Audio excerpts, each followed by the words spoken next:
everyone. Good afternoon. Thank you for taking time to come down today to listen to our sharing, as well as a short panel that we have put together to share a little bit more about ESG and how can corporates work together with social enterprises. I thought that was the angle that Quest could potentially bring to the community series with NVPC. So first of all, I'll go through a quick sharing about what we do here at Quest. So we are primarily a venture fund. We have been making early stage investments for over 8 years into young companies in Singapore and Southeast Asia.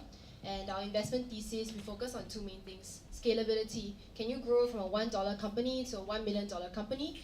And replicability. Can that same idea be replicated if you are started in Singapore? Can it be replicated in KL, Malaysia, Jakarta, Indonesia, Ho Chi Minh, Vietnam, and so on and so forth. So today we have about 40 plus active portfolio companies that are operating in 150 cities and collectively hire about 4,500 people worldwide. So we do three main things here at Quest. Firstly, venture, that's our bread and butter. So we make investments into young companies.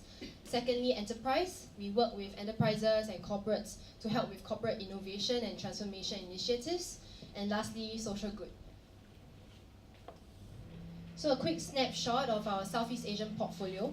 We invest in a space we term as digital commerce, and this theme will also carry on with our impact investments for the social good arm. So with the venture side, we've invested in Carousel, which is the current largest C2C marketplace in Asia. Also Shopback, which is cashback on your online purchases, which is one of the fastest growing startups in Southeast Asia, as well as SGAG and the MGAG, which is more of a media company. But how does it change the way consumers consume and purchase things? That's why it also falls under digital commerce, which is something that we actively invest in. So I'm going to dive into ESG and what exactly is environmental, social, and governance. So first of all, ESG is really a holistic approach in terms of how we look at investments. Do we make analysis? What are some of the factors that we look at when we look at investment decisions as well as business decisions? Very much so, ESG has been used interchangeably with terms like socially responsible investing, sustainable finance, and so on and so forth. So ESG has been widely practiced since 1960s, where some asset managers and investors actually actively exclude stocks or industries that are maybe related to tobacco or gambling, or even industries that were kind of related to the apartheid in South Africa. So these investors excluded these assets into their portfolio. But the term ESG was really much coined in 2005 by a study called Who Cares Wins. It was a study by IFC that brought together asset managers, investors to kind of look at ESG factors in terms of investing in the long run.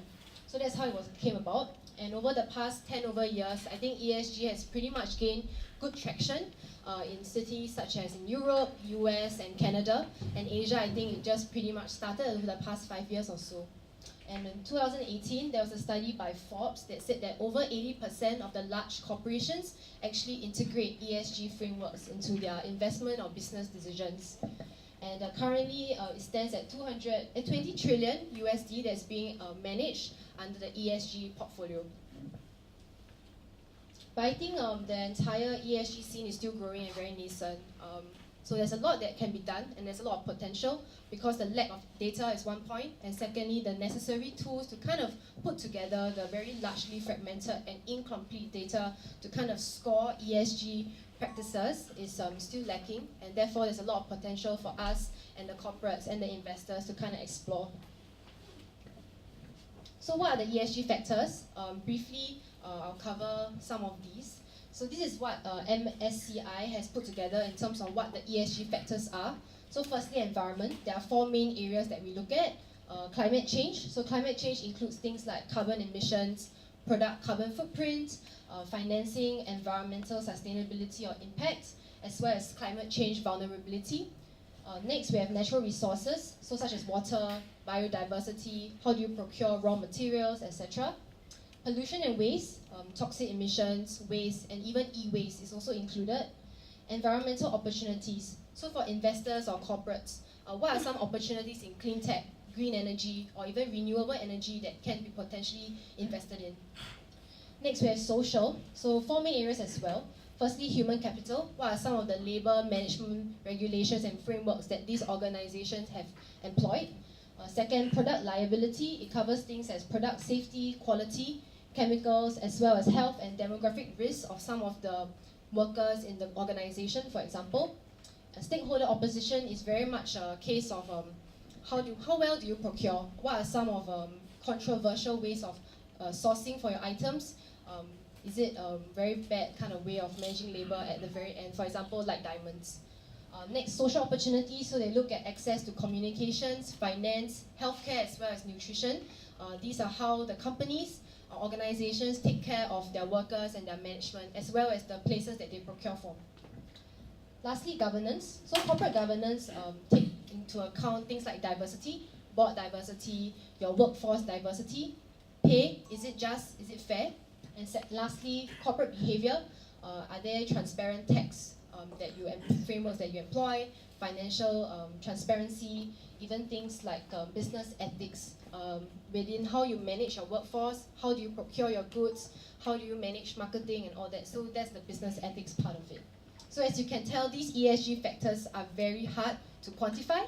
Very much so, these factors are usually scored based on different methodologies that I will share a little bit more in detail. So ESG investing is very much a spectrum. So on the far left, we have the traditional investing, where we look at P&L, financial returns and all that. And on the far right, philanthropy, so looking just at impact. So anything in between actually falls into the ESG investing universe. So of course we have the more responsible investing, where you just actively exclude certain industries or certain assets that may not be ESG approved. For example, tobacco. For example, gambling. Yeah, and these are just an exclusion. So you don't really take into account ESG factors into certain investments that you're currently making. So next we have sustainable investing. Sustainable investing looks at ESG factors in a more kind of active light. You will look at ESG factors to create value. So looking long term, looking at things that, for example, are these organizations procuring from people that they really pay very poorly, or maybe one person or 4 people in a 1 meter square space kind of workforce and stuff like that. So that's the sustainable investing, where you're looking for business and opportunities to invest in, or active business decisions that are creating value. So you look at them in a more positive light, and you really want to have them into your business decision and investment decision.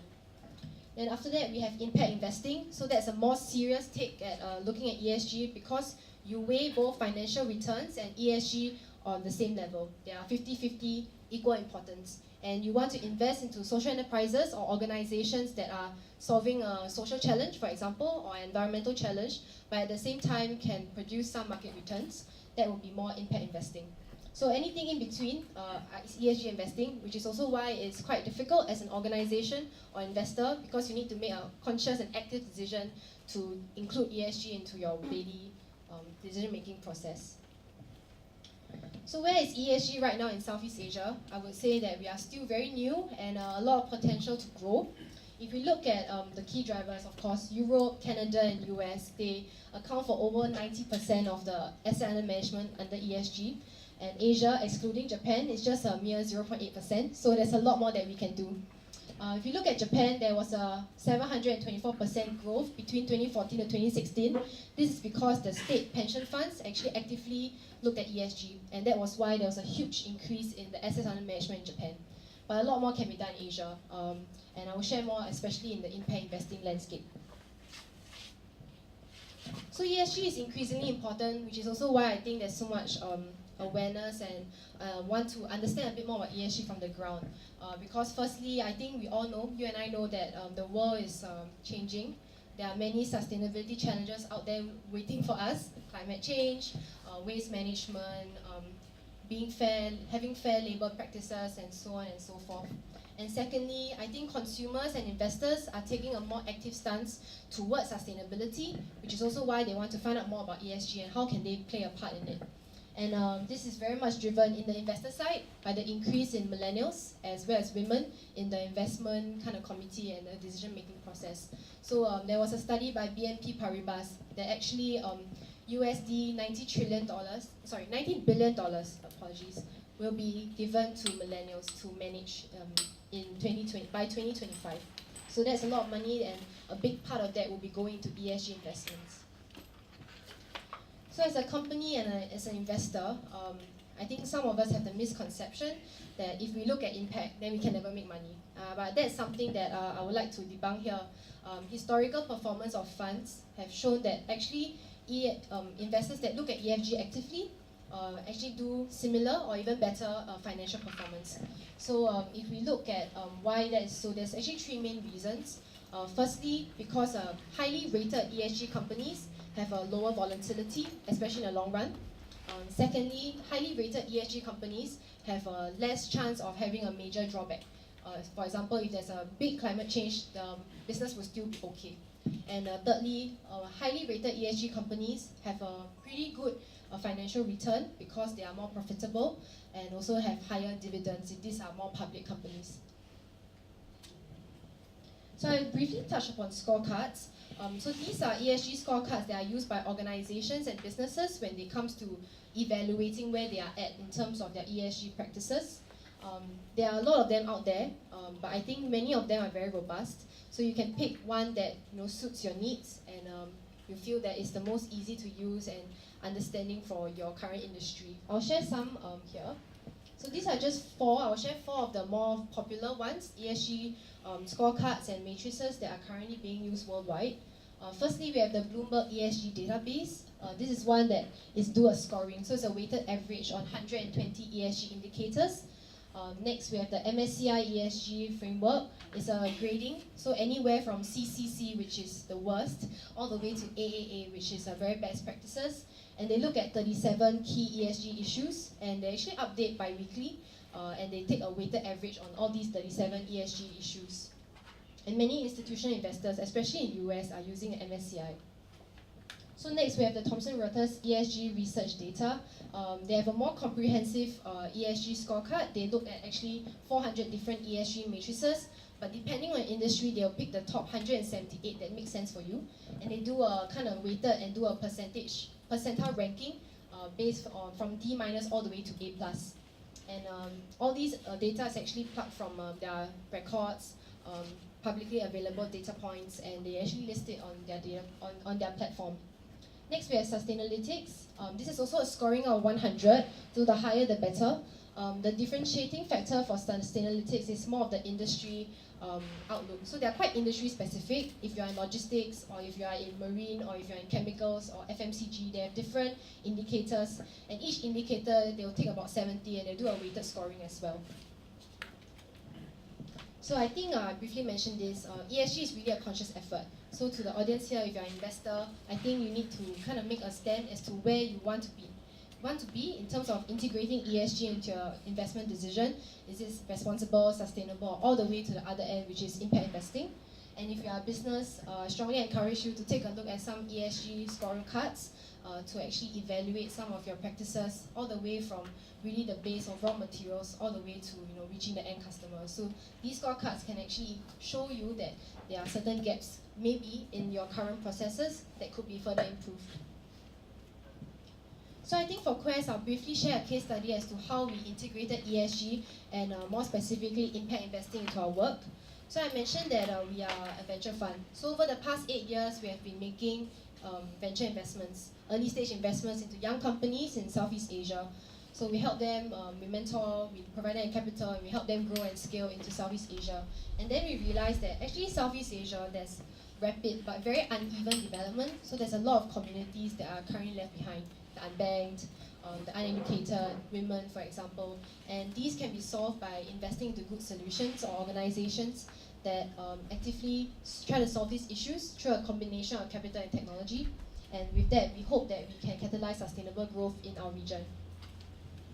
So more deep dive into why impact investing and why early stage. We also did our own landscape study and horizon scanning, but of course, nothing beats GIIN, which is a global research organization. Over the past 10 years, from 2007 to 2017, actually a total of USD 914 million was being invested into 289 deals in the span of 10 years. So that looks like 20 deals a year, and for the entire Southeast Asia. So that's very little. And more importantly, a lot of the capital is actually being deployed in Cambodia. 45% of that capital, the 940 million, is invested in Cambodia, and that is more than Vietnam, Indonesia, and Philippines combined. So the capital is not being effectively deployed, and very much so the capital was deployed in the later stages, anywhere from 5 million and above. So there's a huge gap in terms of where the early stage companies are at, and they are not really getting the capital that can help them go to the next stage. For example, if they want to get the $5 million check sizes. So that's where we think that we can add value, which is why we took a more active look at impact investing. So we looked at what we call L1, L2, and L3 markets. Very much so people term Southeast Asia as emerging, but if you look at Ho Chi Minh or if you look at Jakarta, they are very much not emerging anymore, they're very developed. And therefore, we particularly look at 3 target markets, L1, L2, and L3. L1 is a community that live below $2 a day. L2 is between $2 to $8 a day, and L3 is between $8 to $32 a day. So these are the communities that we're actively looking at in terms of making investments into companies or enterprises that are solving the challenges of these communities. So this is how we do it. We put together some sort of framework. Firstly, we discover, so we work with the NGOs, NPOs to discover the challenges on the ground. And then we scan for suitable investments to make, and next to implement. So we work very closely with them to get it up and running and getting the impact that we want. So a very big question that I usually get is how do we measure impact as an impact investor? So we also look at the best impact investors overseas for their best practices to be applied to our local context. So this is kind of like the framework that they look at. First of all, they estimate the impact that the social enterprise can make. That's during the due diligence process. And then we plan together with the startup on how to create the impact through strategy planning and mentorship and all that. And next, we monitor the impact. So if we invest in a young company, it may be a journey of 7 to 8 years. So how do we monitor and how do we help them grow? And lastly, we evaluate the impact to show that hopefully we have made some impact in the world. So I wanted to also say that in the early stage where we are at, most impact investors only do 1 and 2. So we are currently at that stage as well. So this is the logical framework approach. How do we work with our companies to kind of get them to track impact? I know it's a very intimidating slide, but I can quickly walk you through it. So the LFA is something that is widely used by impact investors in the US.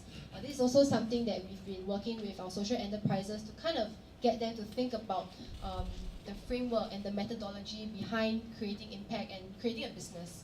So how you start is to look at the right side, goal, purpose, outputs, and activities. Goal will be the bigger goal. What is the biggest problem you're trying to solve here? In the case of disabilities, for example, we want to perhaps increase accessibility for persons with disabilities. That's the goal. But the purpose of the project could be very simple. I want to create more ramps in HDB blocks. So that will be the purpose of the project. Next will be the outputs. So what is the output that is intended from creating more ramps in HDB blocks? And I'll get that done. And then activities. To create more ramps, who do I need to talk to? Who are my various stakeholders? What materials do I need, for example, to get to the outputs? So that's how you look at it. And then you work this way. So at the goal side, how do you indicate achievement? And then how do you source for that information that signifies achievement? And then what are some assumptions? And then you work this way, and then the last step is to work upwards. So how are the activities lead to the outputs, lead to the purpose, and then lead to the goal? So with every social enterprise and every project that they do, we do hope that they go through this framework because that will show some quantifiable matrices that could potentially quantify impact. I know it's very difficult, but this is something that we hope that social enterprises can practice. But yeah, okay. So we started the impact arm last year. So a lot of our work right now is doing thought leadership, talking to partners like yourself so that we get the word out there and we get more collaboration between all of us. This was something that we did together with Linky Youth Executive Council, the Social Innovation Festival, where they hacked on 8 challenge statements from the ground. And in that came up with 7 social enterprise ideas. We also are a very big proponent of youth entrepreneurship, so we also supported the National Youth Entrepreneurship Awards in 2017 and 2018. We also work with overseas partners. This is a delegation together with Social Collider, where we hosted college students from Philippines to share about social entrepreneurship landscape in Southeast Asia. So like I mentioned, we can't do this alone. Impact is very tricky, very complex. As much as we break it down to numbers, we still need to work with people like yourself, like-minded people, to pull together resources, skilled volunteerism, and even capital and technology to try and create impact. So this is just a snapshot of some of the partners we work with. For example, NDPC. In the region, we work with Mekong Business Initiatives. We looked at CMLV region. We also work with WISE, which is in Vietnam, that supports women entrepreneurs in the Tier 2 cities. ISIP in Philippines to support social entrepreneurs there. So if anyone here would like to work with us, please feel free to reach out to us. So a quick summary, these are the 3 things that we do: venture, enterprise, and good. And with that, I come to the end of my presentation and sharing. Thank you so much.